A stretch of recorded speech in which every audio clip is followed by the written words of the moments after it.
how are you? Good morning. Good morning. Bright-eyed bushy-tailed this morning. Sure is. I appreciate you coming in for an interview for the physics position here at Liberty Allo. So what made you want to come to Liberty Allo? Well, I currently live in Liberty Allo. I've been living here for 10 years. I've taught elsewhere, but I'm ready to come back home and be where my kids are. Gotcha. So you got kiddos? I do. I have a 16-year-old. That's not right. I have a 15-year-old and a 7-year-old. Both of them go to Liberty Allo. Gotcha. Yeah, they grow up fast on you. They sure do. That's good. So what did you teach at the previous school? I have taught just about everything from 8th grade science up. I'm currently looking for, my last job was middle school science, 8th grade. I'm currently looking for a high school position, which I feel more comfortable in teaching. So you've been teaching for 15 years? Yes, I have. Wow. Good deal. Good deal. So what is your teaching philosophy? My teaching philosophy is that every kid can learn. You just have to figure out what gets them there, what motivates them to learn, and try to put in everyday things so they feel like what they're learning has some purpose and some use. Okay. What is something that you have learned while you have taught? What is something that you like really a light bulb really went, oh, that makes sense? The reminder that all kids don't learn the same. We have a tendency as teachers, especially those that have been doing it for a while, to want to teach it the way that you've always done it. Mm-hmm. And you have to realize sometimes it's okay to venture out. Sometimes it works, sometimes it doesn't. Mm-hmm. But at least try something different to try to reach everybody's learning styles. So that not you're just teaching to the upper kids or you're just teaching to the lower kids. You want to make sure that everybody is included in what you're teaching. Gotcha. So what do you find more frustrating about teaching in education? The most frustrating thing is having people who have never taught anything making the laws for us. People who don't understand the day-to-day stress, the day-to-day worry that we have for each and every one of our students, but continually make laws and pass laws and then, go to the media and say all the awful things about us as teachers. We're one of the most caring group of people you'll ever meet, but unfortunately we're not seen that way by so many. Gotcha. How much do you know? How much would you want to know about your students in order to be helpful? As much as they're willing to share. If you truly know what's going on at home, then you can make more of a difference outside of the classroom. Because there are some things that we can't control, but at least knowing it, you'll know why that kid may have come in that day hungry because there's no food in the kitchen, or might have a little bit of an odor because there's no water. And you can combat that so that they have an easier time at school and at least have one bright spot in their day. Mm-hmm. So, say like a kid doesn't have water, that you find out more. Yes. So who would you contact if you have issues with that? You can contact the counselors. But for me, a lot of the times the kids don't want other people to know. So I keep a kid in my classroom. It's got soap, deodorant, towel. They can go to the bathroom, freshen themselves up, and then come back as if nothing happened. Gotcha. You want to have their trust in you, so you can't really share everything unless it's a situation where they're in harm's way, then you have to go out. But if it's something so simple as maybe not having a food at home, there's granola bars and crackers in the bottom drawer. When you need it, go get it. Mm-hmm. So that they know that they have a safe place to come to where they won't be judged and they can get those basic needs met so that they'll have a better day at school. Okay. Why should we hire you? Why should you hire me? I think that not only because of my knowledge of science, but because I treat every child as if they're mine. I respect them. I still hold them accountable for when they're wrong, Mm-hmm. but my ultimate goal is for them to come out learning at least something. Now, it may, because of whatever situation they're in, it may not have been all science, but if I've imparted at least one thing into them before they leave my classroom, I feel like I've done my job. It's those end of year things that how they don't want to leave you. That they enjoy your atmosphere with you. I want them to feel safe. You can't learn if you don't feel safe. I want them to know that my classroom is a classroom that they can be in, feel safe, learn, and just be 16, 17-year-old kids. They have the rest of their lives to be adults. And for that little bit of time in my classroom, I allow them to be kids, and I allow them to explore what all there is that science has to offer. Okay. So, why do you think it's important to teach science in school? Science is everything. I know that sounds kind of crazy, but even if you have no plans to go into college, you have no plans to do anything outside of high school, just go get a regular job. You use science in everything. If you want to grow a garden, you have to know some science to decide what can go in your garden, your soil pH and all of that. Just cleaning your house, knowing what chemicals you can and cannot mix, it's important. So what I aim to do in my classroom is bring in the real life so that kids see why it's important. And also push them to explore, push them to see what else is out there, and to see, maybe they had no intentions of ever going into anything, but showing them how fun science can be, and possibly pushing them toward a job in some kind of science. How much hands-on do you do in your classes? Texas State says that you need to do at least 40% lab in any science class in the secondary section. But for me, I feel like the more you can get their hands into it, the more they get from it. So a lot of their labs and things that they do, not only do they have to write it up, but I make them come up with their own labs so that they have some ownership of it, so that they can decide, this is what I want to learn about today, and we go from that, as long as it's within the TEKS that I am teaching today. What kind of labs have you done? As far as physics, I've done all different kinds of labs, from kinematics labs to labs where they create catapults and have to determine the distance that their catapult will go at different angles. We talk about, speed, where they have to calculate speed of different cars by adding weights and see how that affects it. We talk about gravity and how no matter what the object is, they're going to accelerate toward the Earth at, crap, I just forgot the speed. 9.81 meters per second. Start that over. Okay. Gravity, no matter what the size of the object is, they're going to accelerate toward the Earth at 9.81 meters per second squared. So it's all of these things, no matter what it is, you have to have something that they get to put their hands on for it to completely click. Because a lot of science is so abstract. It's hard for students at this age to really grasp what you're saying. So anytime you can make it fun and make it where they're actually doing it themselves, they get it better. If you were thinking about supplies, or thinking about an idea that, how would you come about if you needed supplies for a certain thing? How would you come about to doing that? I try to have a supply list from the very get-go, so when we first go through our order system for whatever amount, we get it. If it's something that I find later on that I feel like I need, I buy it myself. I would rather spend the money so that my kids can have that experience than worry about whether or not it's budgeted for them to have the experience. And I found that even if I do spend my own money, it's well worth it. It's the glow in their faces. It's that light did you bulb. see this?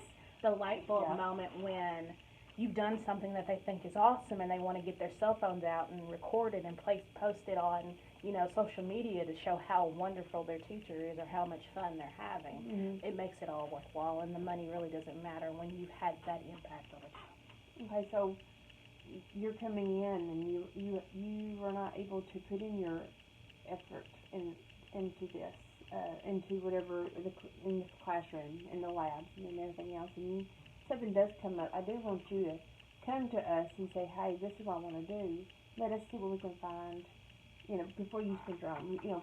Appreciate your time and your points to that. But since you are new coming in, please come to us and everything else. We can kind of go from there. Okay, we'll find the money somewhere. Okay. Okay. So, how do you evaluate your students? Not only do I give them, the standard test that we all have to give, it's asking questions when you're going down through lessons. After you teach something, stop and have a debrief. See if they can tell it back to you in your own words. Because if they can't, they don't know it. Mm-hmm.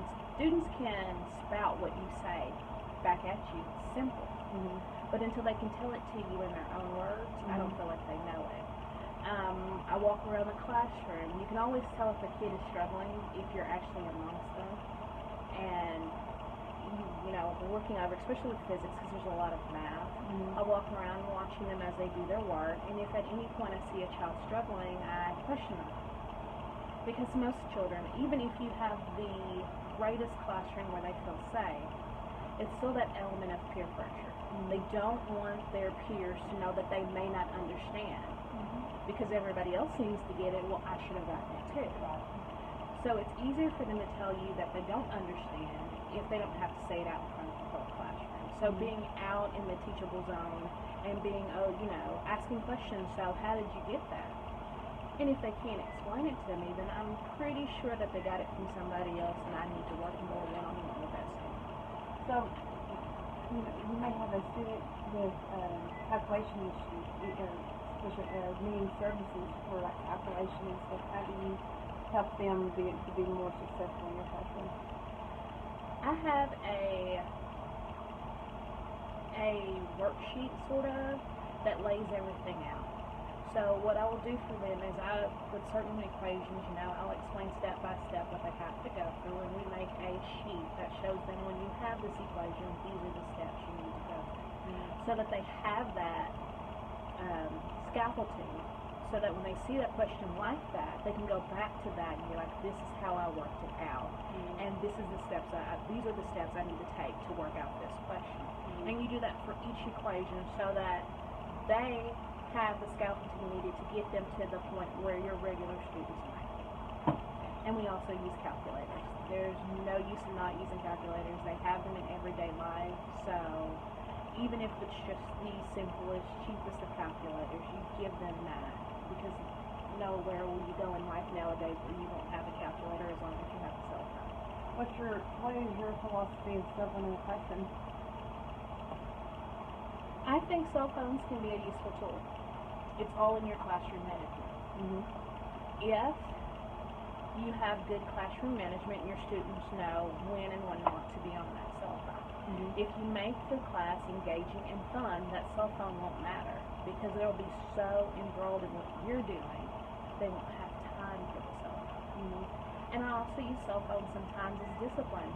If you've been good all week, on Friday, if we're doing vocabulary, put your headphones on, listen to your music as you do vocabulary. That does not require any talking, no listening to me. And I don't know about you, but for me, listening to music helps me. When I'm studying, I listen to classical music. It helps me retain the information. And I find that a lot of my students do better when they're allowed to listen to music, when they're doing things, just rote things that don't require me necessarily. It's on them to do. Okay. So at the beginning of the year, you will receive we call our blue voters, and then our blue voters, each child that's under special services will have a folder, and in there it has their accommodations, the class, from how they were doing last year in the classroom. We also try to have their star results in there, so you know how they did on their past star results. So, how would you help students in special education make sure their accommodations are met? The first thing I would do is I'd create my own spreadsheet that would go into my teacher notebook that is just personally for me, where I have everything lined out so I can see at a glance what all their accommodations are. It's so much easier than going through a folder and you could have several kids in the classroom. So if you've got your spreadsheet, you can quickly glance and see what their accommodations are. And if it's in something that you look at every day, then you make sure, yes, I did that today. Yes, I did that today. I made sure that every last thing that they need to be successful was met. And remembering that just because a child has an accommodation doesn't mean that they need to be treated any differently. I've worked with teachers who felt like a child with accommodation should be put to the side or have some other student work with them. Sometimes that doesn't work for them, and we have a tendency to think, well, let's not push them to be their best. We need to hold every child accountable for their best, not the whole class best. And for me, it's having that spreadsheet, looking at, okay, so I've taught them this, and they have a little bit lower of an understanding here. How can I go back, reteach it, even if it's in, a tutorial class, or when I have everybody working on their own, sit next to them and say, okay, I noticed that you were doing right on here. Here's some one-on time with me, so let's work this out to see if I can help. And that goes for any student, whether they have a blue phone or not. Sometimes they just need that one-on-one because the whole group teaching didn't quite sink in for them to go over things. So, when you worked with students, okay, it's like homework. Do you believe in homework? Do you think it's successful for them? What do you think about homework? Homework is good for mastery, but once you've mastered it, there's no use in keep putting homework on a child just because for those extra grades. And nowadays, with everything being on the internet, most of the time that homework can be found on the internet. So it becomes just a filler grade because they've not done the work. Now this is just from what I've seen from 15 years of teaching. They didn't do the work. They got it offline, and they're getting 100 in that grade book. But then when it comes down to that test, they're still not passing. They're not performing it. So for me, homework is one of those things where if you didn't finish it in class, yes, you can take it home to get it done and brought back the next day. But I don't rely on homework so much for grades because there's no guarantee that that child did the work, and it pads their grades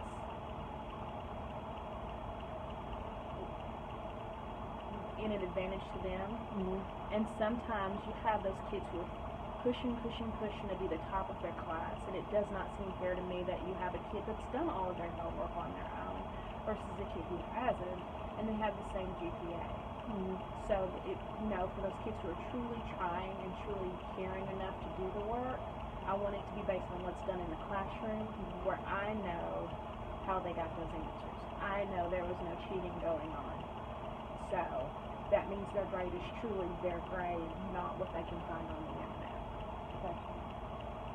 You said you were working, I'm sitting here thinking about things we talked about, but you said you were working out of town and you come more into town and then be closer at home and your kids. So I was looking at your resume and you were working at Clarksville School. What were you doing there? At Clarksville, I was the head of the department. I taught everything except for biology, actually. Even taught some classes within the class. So I would teach CP physics and regular physics in the same class. And I would not say that was an ideal situation because it's hard to differentiate your teaching when you have everybody crammed into one class. But so that those kids who really wanted that CP credit, I had to make stations and to increase the rigor for them, where I worked one-on-one with the regulars physics. I taught anatomy and physiology. I taught just about every science that you can think of. I'm certified to teach composite high school science. So in a small school district, it's thrown at you and you go. So how many preps were you in?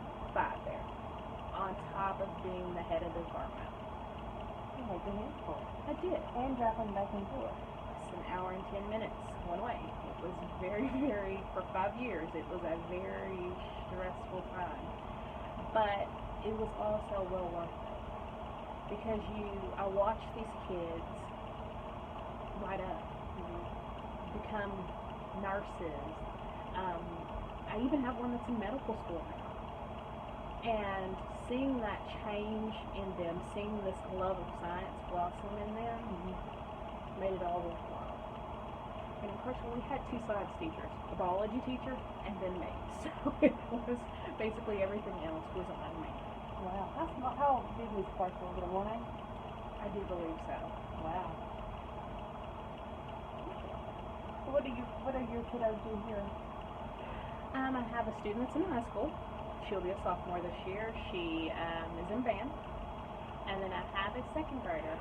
And for me, coming to LE means that I get to be a part of their school family. I get to be a part of the educational system that has enriched my children's lives and have made them the people that they are.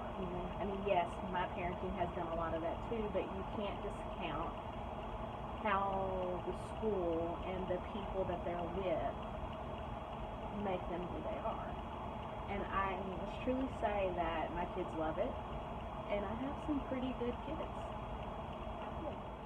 So, what made you want to leave your current position? I love my current job, but the drive, the hour and 10 minutes one way has begun to really wear on me.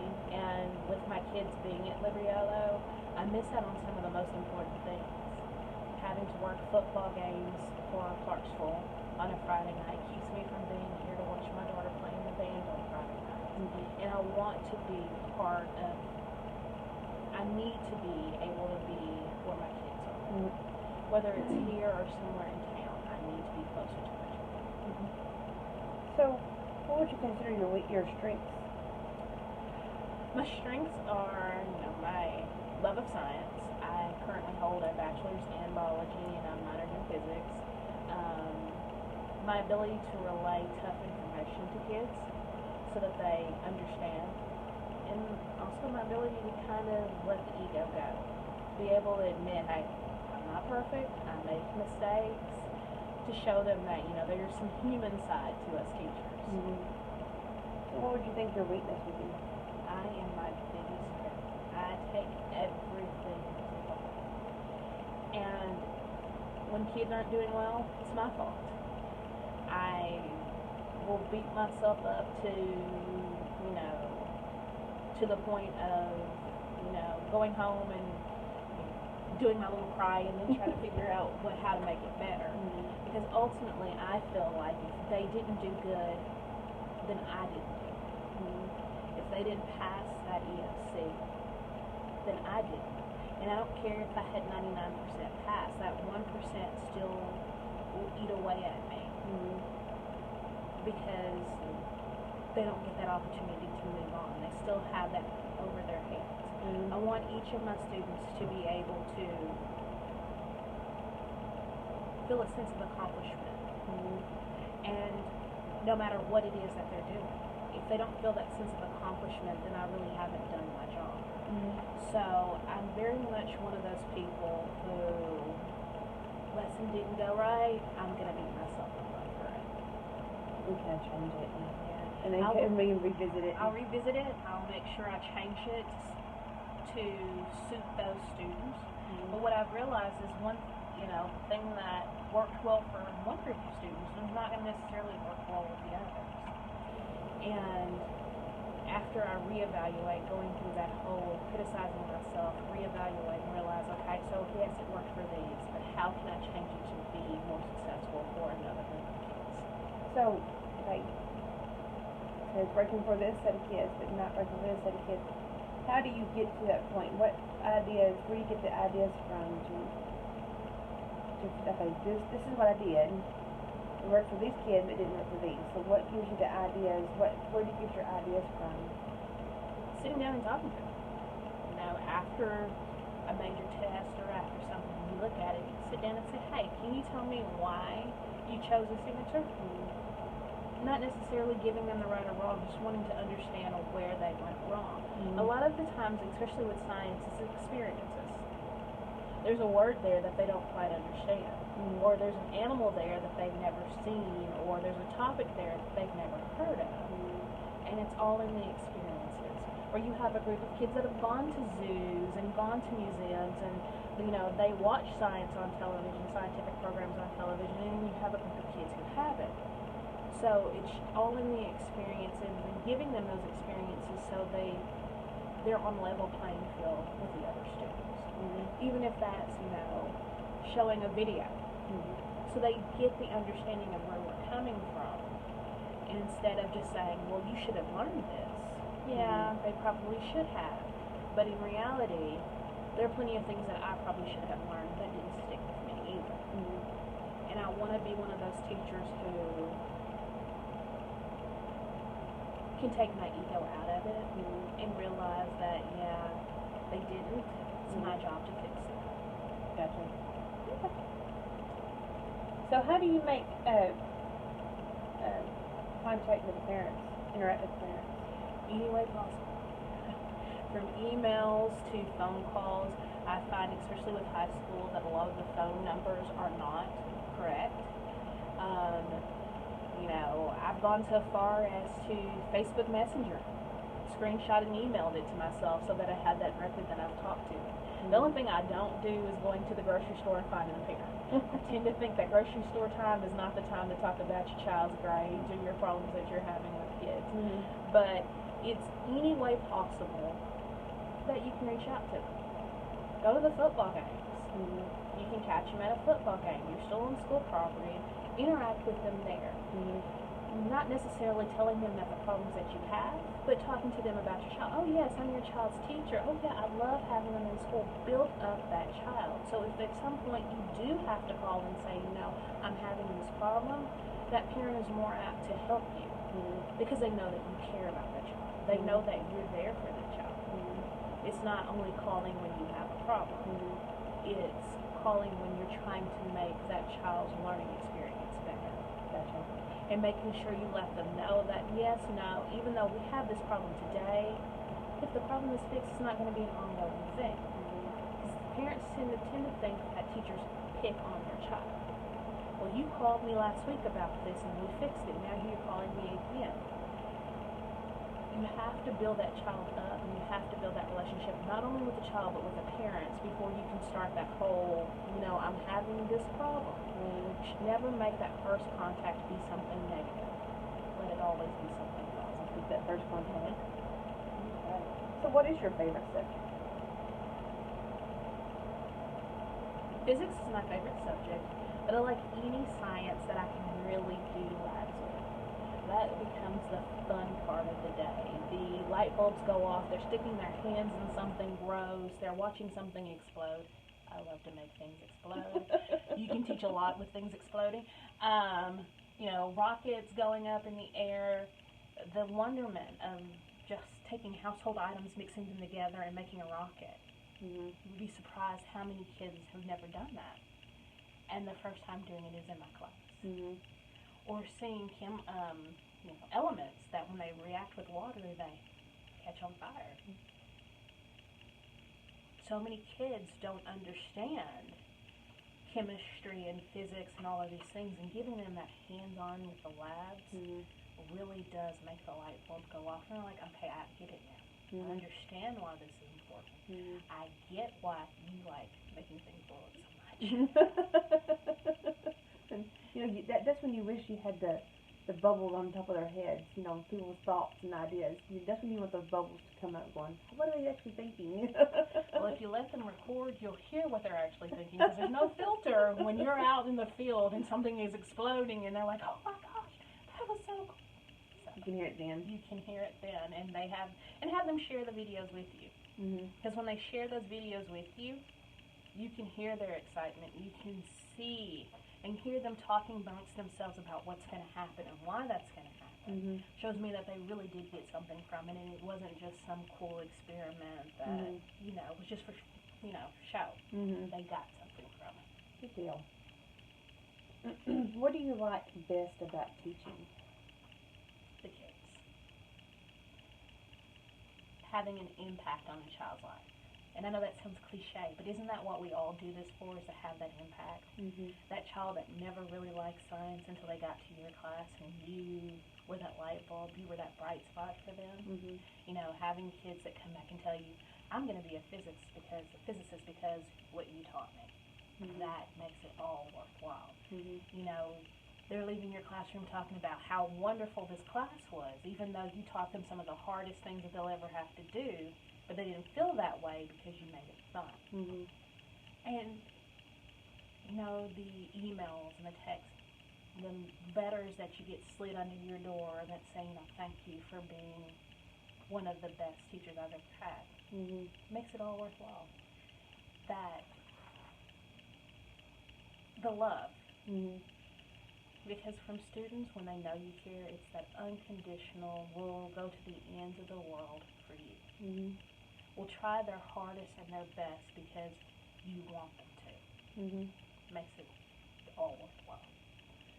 I forgot to ask you this earlier, but we are slowly moving into Google Classroom. Do you have any expertise in Google Classroom? I do.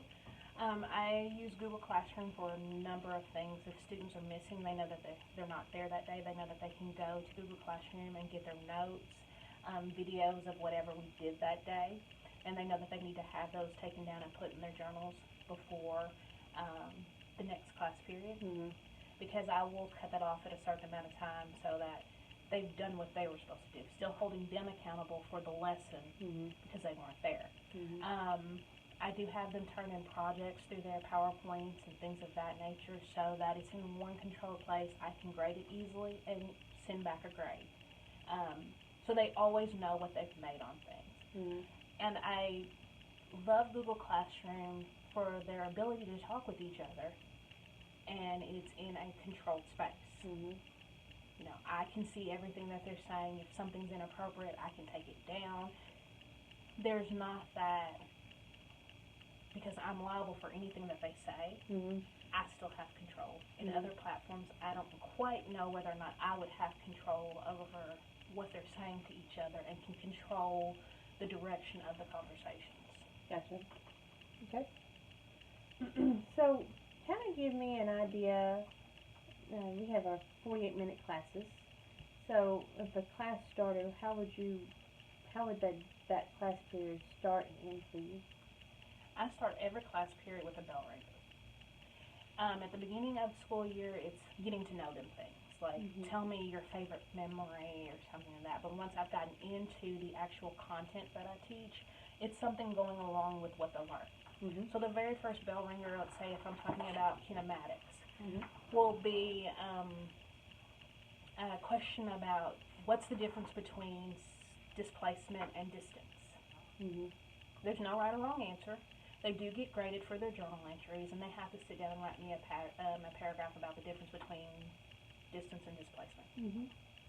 While they're doing that, I'm going to do my role to go over any emails that I may have gotten before class started and handle all the administrative stuff that I need to take care of. Mm-hmm.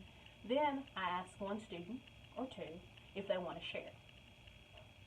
And once they share, we talk about whether or not they were right or wrong, and why do they ask them why do they come up with those answers. A lot of the times you'll get, I looked it up in the book. Mm-hmm. Say, well, okay, so, but what does it mean? Can you explain to me what you wrote down means? Mm-hmm. And then we have that discussion. Then we'll have teacher-led whole group instruction where I teach them what I need them to know, the distance and the displacement. And when I'm teaching, it looks like a lot of movement. For distance, you know, I tell them it's the shortest distance from one point to another. Mm-hmm. Not distance, displacement, I'm sorry, shortest point from one place to another in a straight line. Mm-hmm. Where distance is if I went down the rows and back up the rows and I ended up in that corner, that's a long way, right? It's going to be longer than the displacement. Mm-hmm. And we talk about all of that and understanding. Then we have independent work. So after I've taught them whatever it is that I need them to know for the day, they get their work and they start working on it. Now, depending on where we are in the lesson, they can group together, no more than 3 people. Because sometimes, even though I've taught it, they might need their peers to tell them, you know, well, this is what she meant. Put it in their terms. Sometimes my terms are not necessarily their terms, and they get it a little bit better if it's from their peers. So I walk around their groups and I help them there. If they can't come up with the answer between them, then I guide them. Have you looked at this? Have you tried that? And let them come up with it. I don't give any answers. I just guide them in the direction that I need them to go. Then after that, we go back to our regular desk, you know, put our desk back, and at the end, they have some exit ticket. Maybe it's a question that they have to work out on their own, or we talk about what they have learned, and everybody has to give me a piece. So that means that everybody in that class is accountable for their own learning. You tell me something that you've learned today before you get to leave. And that's normally 48 minutes, if not a little bit more, and we have to pick up the next day. Okay.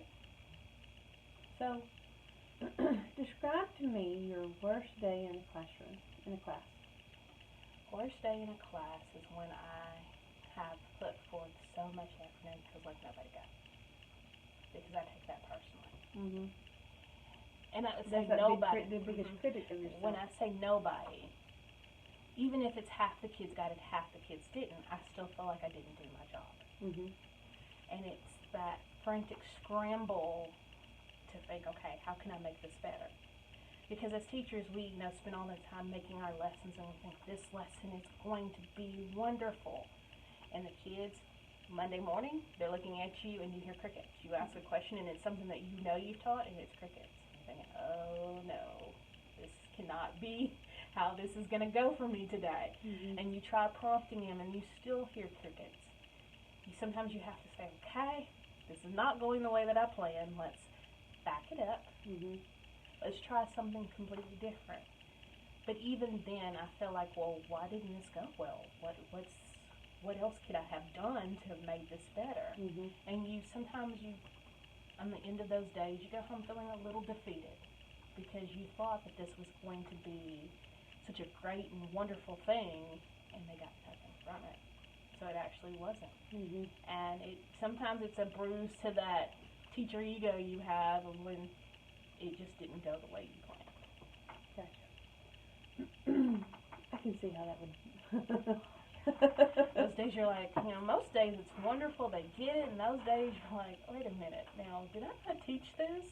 I did teach this. Wait a minute, no, I know this is Monday, but on Friday I think I did this. And that's the conversation I had. Now, didn't we go over this Friday? Do y'all not remember this? And then you still hear the crickets, and you're like, wait a minute, yes, my child, my wonderful child who remembers everything. Didn't I teach this? And when they're looking at you like crickets, you're like, oh, great. Apparently I did not do as good of a job as I thought I did.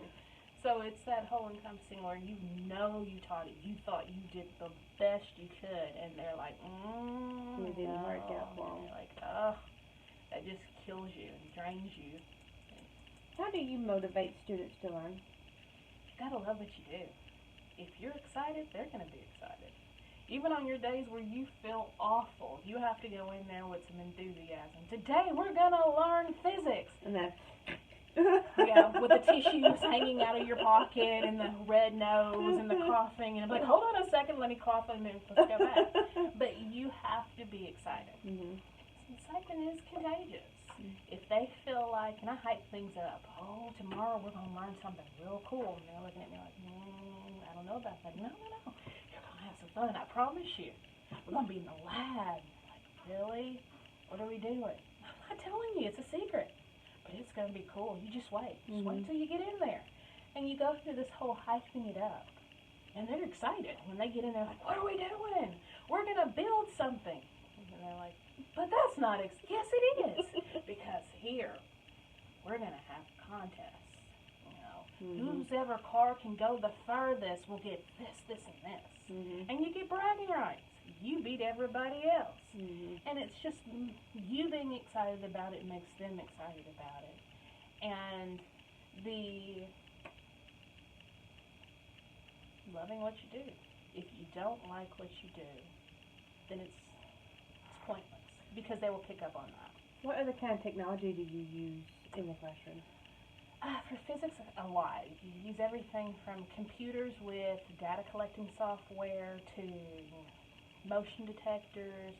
Um, we use, if we have the TI 84 and above, you can connect most of our probes to them so that they can test temperature, they can test lights, all of these different things. So you kind of need to have a variety of technology so that our kids can at least say they had their hands on these things, especially those who plan on going further in the science field, like in college and other places. So they're not just coming to these things when they get in college. They can say, I've actually used that and I know how it works. Or what is this? I don't know what this tool is. And then they go, the teacher looks at them like, you didn't have this?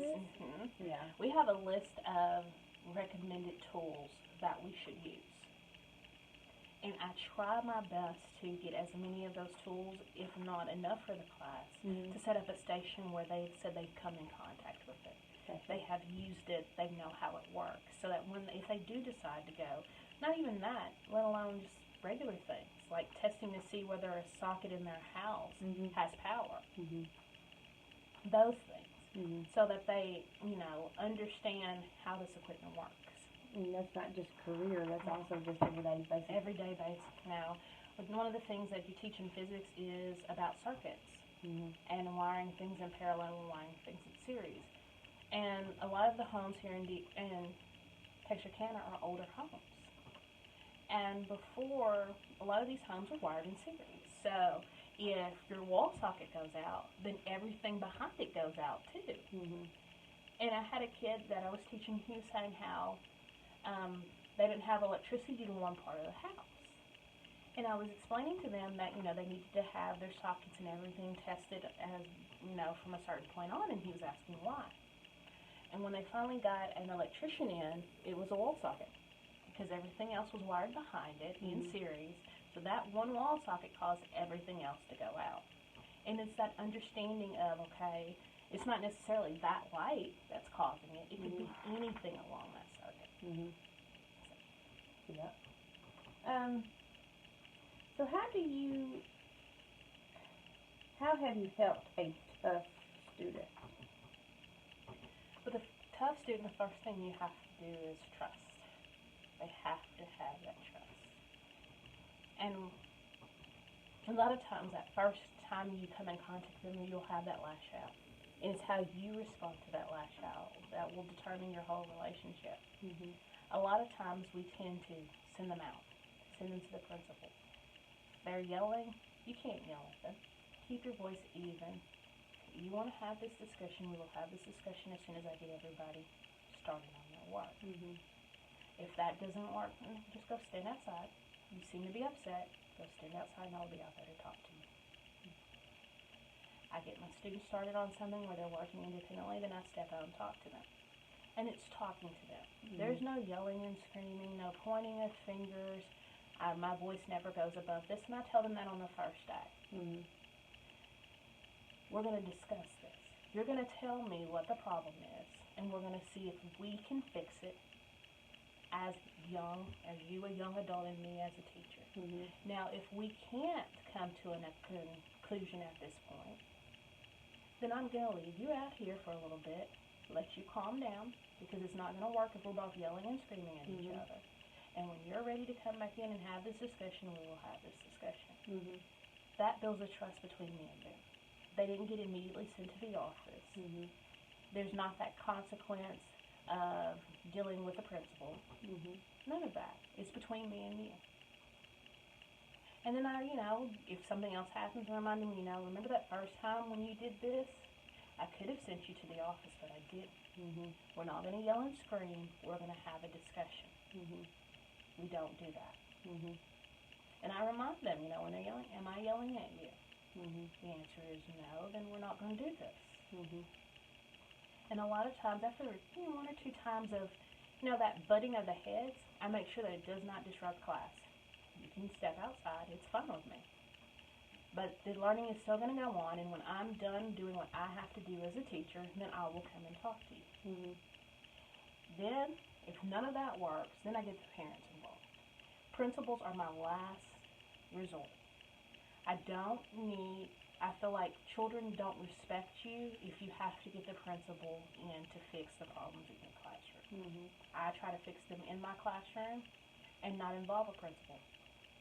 Principals have so much going on in their lives that they don't need that extra child where I could have handled it myself. Mm-hmm. And a lot of the times it's all in how you talk to them.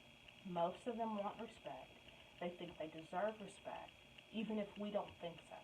Mm-hmm. As the adults, we say we deserve their respect. Mm-hmm. But that's not how they're raised anymore. Mm-hmm. So giving them the respect from the very get-go and keeping the use of principles to a minimum has always worked best for me. Gotcha. So, where do you see yourself in 5 years from now? Hopefully in 5 years from now, I will have my master's degree in biology. I will still be teaching and still trying to get better. Every day is a learning experience, learning not only from my students, but learning from other teachers and pushing to be the best teacher that I can be. Mm-hmm.